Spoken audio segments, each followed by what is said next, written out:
God is a spirit who has manifested himself in Jesus. BD number 7828 February 17, 1961. You should not imagine your God and Creator as a strictly limited being.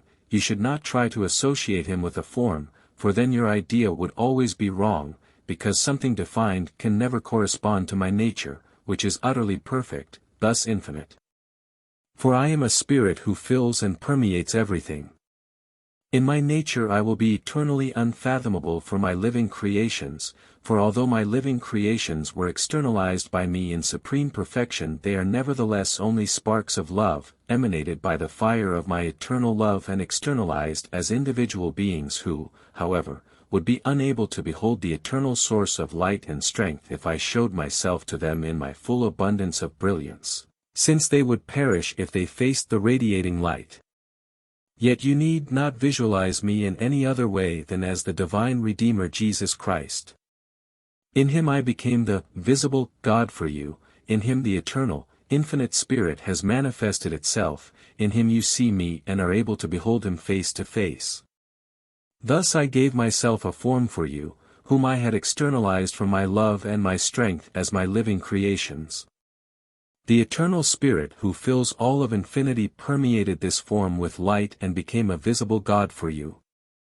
And yet I reign and work throughout all of infinity, and thus my being cannot be limited either. I can only have become a conceivable idea in the form of Jesus Christ for you, who are still finite yourselves, who have not yet attained the highest perfection, for I have to give to you what corresponds to your state, which is still far from perfection. However, I am and remain also inscrutable in my nature for the spirits of highest perfection, which, however, is a cause of increased beatitude, because my children constantly strive towards me, are constantly delighted by me through my fulfilling of their desire yet never able to reach me, and on the other hand may behold me from face to face in Jesus Christ. This, too, will remain an enigma to you, and only in the state of enlightenment will you begin to comprehend and yet eternally unable to fathom my nature. To you I appear infinitely far away, and yet I am as close to you as only a father can get to his child.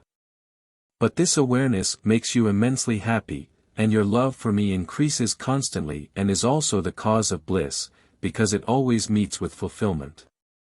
And thus your love for Jesus Christ will blaze ever more ardently, in whom you have recognized your Father of eternity and in whom I bestow unlimited bliss upon you.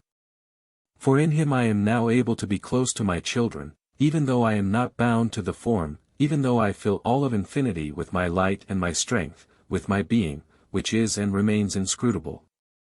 But you, my living creations, shall look for and find me in Jesus, for I have chosen him as the form which received me, and this once human external form completely spiritualized itself and yet remained visible to every being which attained the state of maturity of spiritual vision.